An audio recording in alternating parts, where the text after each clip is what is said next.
Yan.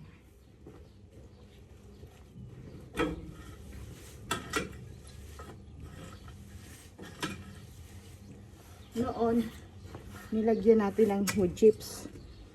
Beddings nila. Ngayong patapos na yung patapos na yung calving. So, mga 6 na lang yung mga ngana. Kaya tatanggalin na uli natin itong mga wood chips na nilagay nung nakaraang nung July.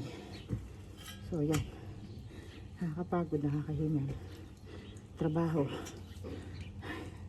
Actually, ito natanggalan na yung 2 pen. Ayan.